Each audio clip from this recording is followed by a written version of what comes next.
राधा।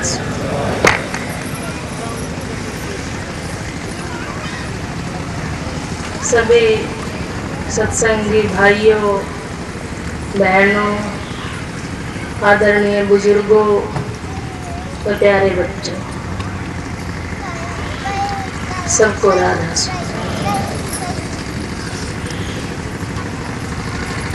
बच्चों ने बड़ा प्यारा प्रार्थना गीत गाया और मानसिक बल पाने के लिए मालिक से प्रार्थना की। मेरी शुभ भावना उनके साथ है कि मालिक उनको दिनों दिन मानसिक बल दे।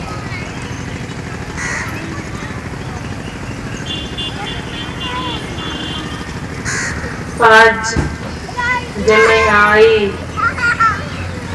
तो एक चीज मुझे सबसे अच्छी लगी कि आज किसी भाई ने या बुजुर्ग माता जी ने पैरों की तरफ हाथ नहीं किया, क्योंकि मैं हमेशा इस बात के लिए प्रार्थना करती हूँ कि मैं आपकी बहन हूँ, आपकी बेटी हूँ, आपका प्रेम और आशीर्वाद लेने के लिए मैं आती हूँ। आज मुझे बहुत अच्छा लगा और इसके साथ ही मैं एक चीज के लिए और आपसे निवेदन करूंगी कि जो नए भाई या बहनें हैं वो कई बार अनजाने में यह पैसे रखकर चले जाते हैं। मालिक की दया से इस सत्संग में पैसे की या किसी भी तरह के पदार्थ की कोई सेवा नहीं ली जाती। केवल आपका प्रेम और आपकी शुभ भावना चाहिए, क्योंकि जब कोई इस तरह रख के चला जाता है तो बाद में उसको ढूंढकर वो पैसे लौटाना बहुत मुश्किल काम हो जाता है। तो मैं उम्मीद करूंगी कि आप इस चीज का भी ध्यान जरूर रखें। कई भाई बहन कहते हैं कि दान तो देना चाहिए। ठीक है, मैं आपकी बात से बिल्कुल सहमत हूँ। हमें दान अवश्य देना चाहिए, सभी को देना चाहिए, क्योंकि दान देने से हमारे अंदर एक विशालता आती है, हमारा दिल खुलता है, हमारे अंदर करुणा उपजती है, दया आती है। लेकिन दान आप वहाँ दीजिए जहाँ उसकी जरूरत हो। आपके पड़ोस में कोई भूखा है, कोई गरीब है, कोई जरूरतमंद है या कोई प्राकृतिक आपदा आ गई है, कहीं भी वह मालिक किसी भी रूप में आपको जहाँ मदद के लिए पुकार रहा हो वहाँ आप मदद कीजिए, क्योंकि वह मालिक किसी आश्रम या किसी गुरु के अंदर नहीं रहता, बल्कि हर जगह हर प्राणी के अंदर रहता है। वह सीमित है, अपरिमित है, हर तरह की परिधि और दायरे से बाहर है। लेकिन हम हर चीज के लिए छोटे छोटे दायरे बना लेते हैं। लेकिन यदि उस मालिक से मिलना है तो हमें इन छोटे छोटे दायरों को लांघना होगा। मैं कई बार देखती हूँ कि कई बहनें किसी विशेष दिन ये सोचकर कि बहुत पुण्य मिलेगा, उस दिन खूब दान करती हैं। और बाकी दिन अगर कोई जरूरतमंद केवल रोटी के लिए, केवल एक रोटी के लिए अगर उनके दरवाजे पर गिड़गिड़ाता रहे तो उसकी पुकार को अनसुना कर देती है।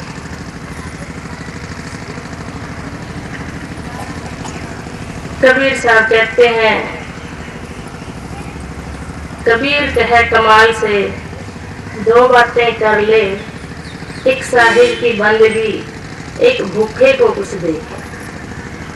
भूखे अर्थात जरूरतमंद को, जिसको उसकी जरूरत हो। अब जैसे सर्दियां शुरू होने जा रही हैं, अनेकों भाई बहन ऐसे जरूरतमंद बहुत लोग होंगे जिनको ठंड से बचने के लिए कपड़े की जरूरत होगी, लेकिन लोग उन्हें कपड़ा देने के लिए मकर संक्रांति का इंतजार करेंगे।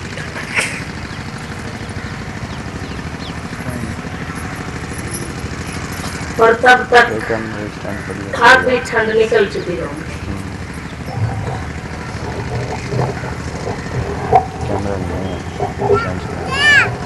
ऐसे भाइयों और बहनों से मैं एक बात पूछती हूँ, कोई महसूस न करें कि क्या उस दिन अचानक आपके अंदर दया पैदा हो जाती है? क्या उससे पहले जब वे ठंड से ठिठुरते लोग आपको मिलते हैं तो आपका दिल नहीं पसीजता? यदि आपको मदद करनी ही है तो समय पर कीजिए। अपने बनाए हुए छोटी छोटी लकीरों को भेद कर आगे निकल जाइए। और यदि आप पुण्य मिलने की बात ही करते हैं तो लेखा पाई पाई का राज नहीं कोको बाई का। इस कुदरत में हर चीज का हिसाब किताब कुदरती तौर पर चलता रहता है।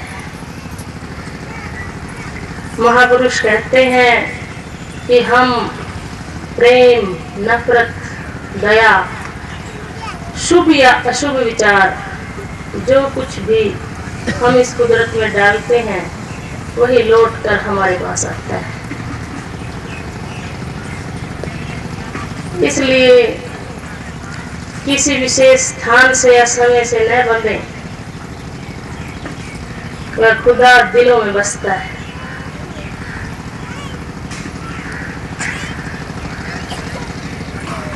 सूफी संत साईं बुल्ले शाह कहते हैं, मंदिर तोड़ो मस्जिद तोड़ो यह तो यार मुजाक्का है, पर दिल किसी का मत तोड़ो यही घर खास खुदा का है।